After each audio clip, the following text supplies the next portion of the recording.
नमस्कार साथियों, future classes YouTube channel पर आप सभी का स्वागत है।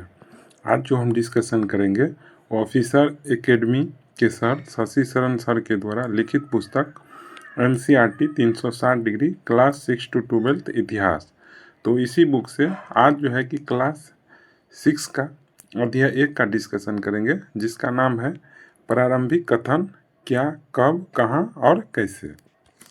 और जो भी साथी GK GS और करेंट अफेयर्स का टेस्ट देना चाहते हैं वो सभी साथी टेलीग्राम ग्रुप से जुड़ जाइए। टेलीग्राम ग्रुप का लिंक कमेंट बॉक्स में मिलेगा। तो चलिए आज की कक्षा को प्रारंभ करते हैं।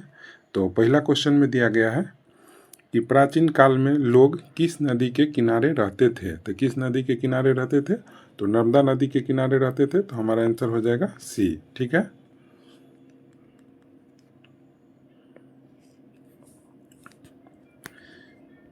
नेक्स्ट क्वेश्चन है 2। इसमें कह रहा है कि निम्नलिखित में से सही कथन का जो है कि चयन करना है। ठीक है। तो कह रहा है कि प्राचीन काल में लोग गंगा नदी के तट पर रहते थे। तो ये गलत है। प्राचीन काल में लोग जो है कि नर्मदा नदी के तट पर रहता था। ये लोग अपने भोजन के लिए जड़ों, फलों और जंगलों से उत्पादों को संग्रह करते थे। तो ये सही है। तो हमारा आंसर हो जाएगा बी। केवल 2 कथन जो है सही है। डिस्कशन में दिया गया है कि मानचित्र में नर्मदा नदी का पता लगाओ। कई लाख वर्ष पहले से लोग इसी नदी के तट पर रह रहे थे। यानी मतलब पहले जो है कि लोग जो है नर्मदा नदी के तट पर रह रहे थे। यहाँ रहने वाले आरंभिक लोगों में से कुछ कुशल संग्राहक थे जो आसपास के जंगलों की विशाल संपदा से परिचित थे। अपने भोजन के लिए वे जड़ों, फलों तथा जंगल के अन्य उत्पादों का यहीं से संग्रह किया करते थे। वे जानवरों का आखेट यानी शिकार भी करते थे। नेक्स्ट क्वेश्चन है 3। इसमें करा निम्नलिखित में से कौन से सुलेमान और किरथार पहाड़ियाँ स्थित है। यानी कहाँ पर जो है कि सुलेमान और किरथार पहाड़ियाँ स्थित है? तो उत्तर पश्चिम भाग में। तो हमारा आंसर हो जाएगा बी। ठीक है। नेक्स्ट क्वेश्चन है 4। इसमें करा निम्नलिखित में से कौन सा कथन जो है कि सही नहीं है। ठीक है। तो पहला कथन में दिया है कि स्त्री और पुरुष ने सबसे पहले चावल को उपजाना प्रारंभ किया। ठीक है। तो ये गलत है। उन्होंने भेड़, बकरी और गाय, बैल जैसे पशुओं को पालतू बनाया। तो ये सही है। तो हमको करा था कौन सा कथन सही नहीं है। तो एक कथन सही नहीं है, इसीलिए हमारा आंसर हो जाएगा ए। केवल एक कथन जो है कि सही नहीं है। डिस्कशन में दिया गया है कि अब तुम उत्तर पश्चिम की सुलेमान और किरथार पहाड़ियों का पता लगाओ। यानी सुलेमान और किरथार पहाड़ियाँ जो है कि उत्तर पश्चिम भाग में है।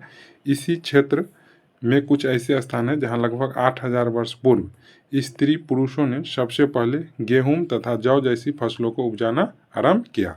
उन्होंने भेड़, बकरी और गाय, बैल जैसे पशुओं को भी पालतू बनाना शुरू किया। नेक्स्ट क्वेश्चन है 3। इसमें कह रहा है निम्न में से कृषि का विकास किस क्षेत्र में देखने को मिलता था। तो किस क्षेत्र में देखने को मिलता था? तो विंध्य के क्षेत्र में देखने को मिलता था, इसीलिए हमारा आंसर हो जाएगा ए।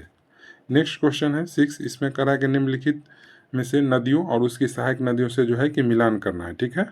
तो गंगा नदी, तो गंगा नदी का जो है कि सहायक नदी हो जाएगा सोन। ठीक है। सिंधु नदी, सिंधु का सहायक नदी हो जाएगा चिनाब। और कृष्णा नदी, कृष्णा की सहायक नदी हो जाएगा मूसी।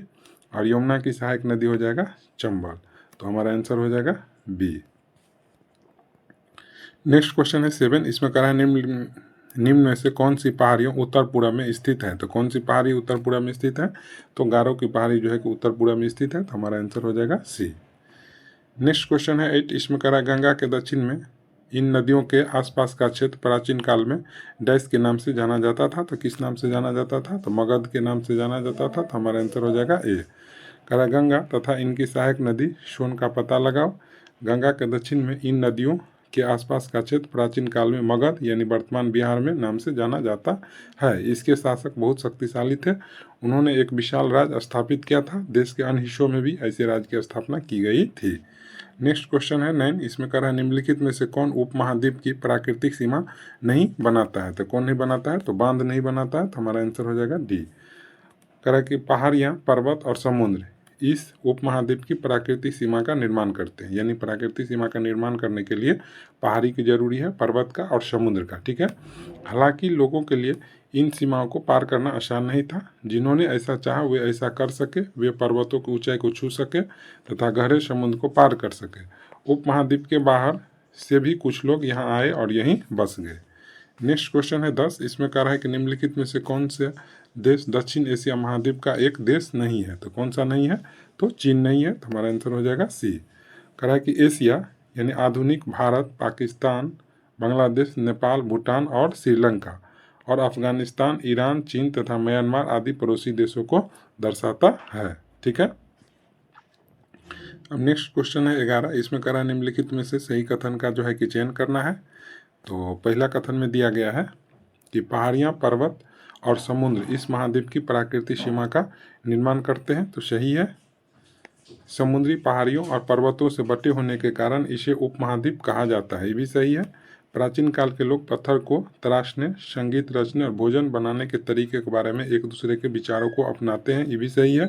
गंगा के दक्षिण में इन नदियों के आसपास के क्षेत्र को प्राचीन काल में उज्जैनी कहा गया। ठीक है।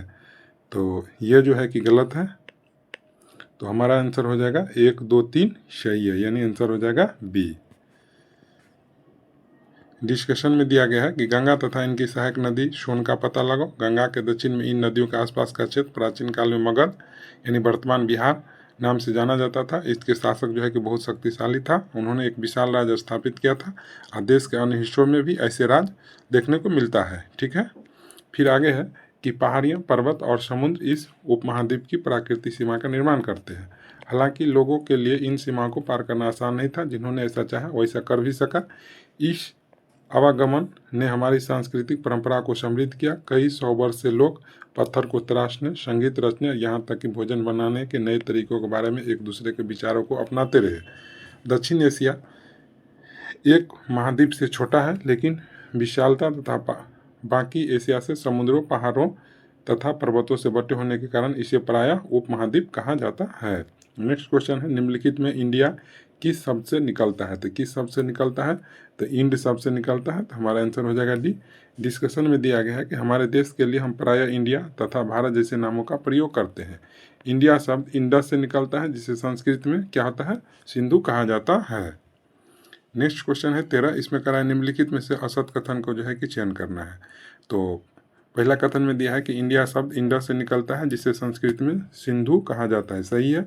भारत नाम का प्रयोग उत्तर पश्चिम में रहने वाले लोगों के एक समूह के लिए किया जाता है, ये भी सही है।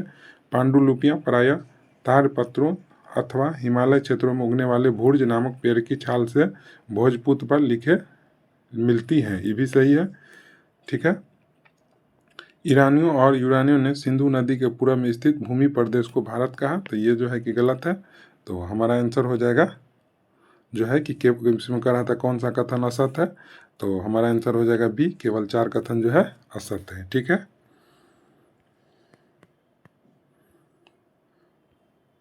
नेक्स्ट क्वेश्चन है 14, इसमें कह रहा है पांडुलिपि निम्न में से किस पेड़ की छाल से बने जाती है। तो किस पेड़ के नाम, तो भुर्ज के नाम से। तो हमारा नाम आंसर हो जाएगा भुर्ज के जो है कि पेड़ की छाल से पांडुलिपि पर जो है कि तैयार होता था। ठीक है। नेक्स्ट क्वेश्चन है 15, इसमें कह रहा है निम्नलिखित में से पांडुलिपियाँ प्राप्त होती है। तो किससे होती है, तो मंदिरों और विहारों से। तो हमारा आंसर हो जाएगा ए। नेक्स्ट क्वेश्चन है 16, इसमें कह रहा है कि निम्नलिखित में से असत कथन को पहचान करें। ठीक है। तो पहला कथन में दिया है कि पांडुलिपि में धार्मिक मान्यताओं व व्यवहारों, राजाओं के जीवन, औषधि तथा सभी प्रकार के विषयों की जानकारी मिलती है, तो सही है। पांडुलिपि मंदिरों और विहारों से प्राप्त होती है, तो ये भी सही है। प्राकृतिक भाषा का प्रयोग उच्च वर्ग के लोग करते थे, तो ये जो है कि गलत है, हमको गलत ही कथन ढूंढना था, तो इसीलिए हमारा आंसर हो जाएगा बी, केवल 3 कथन असत है। डिस्कशन में दिया गया है कि प्रायः ये पांडुलिपियाँ मंदिरों और विहारों से प्राप्त होती हैं। इन पुस्तकों में धार्मिक मान्यताओं व व्यवहारों, राजाओं और जीवन, औषधियों तथा विज्ञान आदि सभी प्रकार के विषयों की चर्चा मिलती है और प्राकृतिक भाषा का प्रयोग आम लोग करते थे। नेक्स्ट क्वेश्चन है 17, इसमें कहा अतीत में बनी वस्तुओं का अध्ययन करने व्यक्ति को डैश कहा जाता है। तो क्या कहा जाता है, तो पुरातात्विक कहा जाता है, तो हमारा आंसर हो जाएगा बी। नेक्स्ट क्वेश्चन है 18, इसमें कह रहा है यह शिलालेख लगभग 2250 वर्ष पहले की है और वर्तमान में अफगानिस्तान के गंधार में पाया गया था। निम्न में से किस शासक द्वारा बनवाया गया था। तो किस शासक के द्वारा बनवाया गया था, तो अशोक के द्वारा, तो हमारा आंसर हो जाएगा बी। कह रहा लगभग 2250 वर्ष पुराना यह अभिलेख वर्तमान अफगानिस्तान के गंधार से प्राप्त हुआ। यह अभिलेख अशोक नाम अशोक के आदर्श पर उत्कीर्ण करवाया गया था। अब नेक्स्ट क्वेश्चन है 19, इसमें कह रहा निम्नलिखित में से सही कथन को जो है कि चुनना है। तो पहला कथन में दिया है कि प्राचीन काल में पशुपालकों अथवा कृषकों का जीवन राजाओं तथा रानियों के जीवन से बहुत भिन्न था। ठीक है, तो ये कथन जो है कि सही है। अंडमान निकोबार द्वीप के अधिकांश लोग अपना भोजन मछली पकड़कर शिकार करके प्राप्त करते थे, ये भी सही है। ईसा मसीह के जन्म के बाद सभी तिथियां ईसा पूर्व के रूप में जानी जाती हैं, तो ये गलत है। शहरों में रहने वाले लोग खाद्य आपूर्ति के लिए अन्य व्यक्तियों पर निर्भर रहते हैं, तो ये सही है। तो हमारा आंसर हो जाएगा सी, 1, 2, 4 कथन सही है। डिस्कशन में दिया गया है कि पशुपालकों अथवा कृषकों का जीवन राजाओं तथा रानियों के जीवन से तथा व्यापारियों का जीवन शिल्पकारों के जीवन से बहुत भिन्न था। ठीक है, अंडमान द्वीप के अधिकांश लोग अपना भोजन मछलियां पकड़कर शिकार करके तथा फल फूल से संग्रह द्वारा प्राप्त करते हैं। इसके विपरीत शहरों में रहने वाले लोग खाद्य आपूर्ति के लिए अन्य व्यक्तियों पर निर्भर रहते हैं। इस तरह भेद अतीत में भी विद्यमान थे। ईसा मसीह के जन्म के पूर्व की सभी तिथियां ईसा पूर्व यानी ईसा से पहले के रूप में जानी जाती हैं। नेक्स्ट क्वेश्चन है 20, इसमें कह रहा है कि निम्न में से ईसाई धर्म के प्रवर्तक कौन थे? तो कौन थे? तो ईसा मसीह थे, तो हमारा आंसर हो जाएगा सी।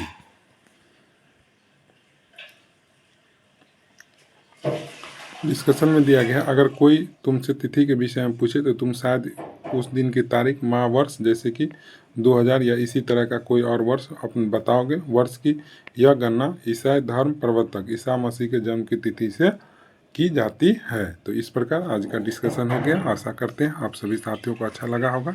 अच्छा लगा हो तो चैनल को सब्सक्राइब कीजिए, लाइक कीजिए, अपने दोस्तों के पास शेयर कीजिए। धन्यवाद।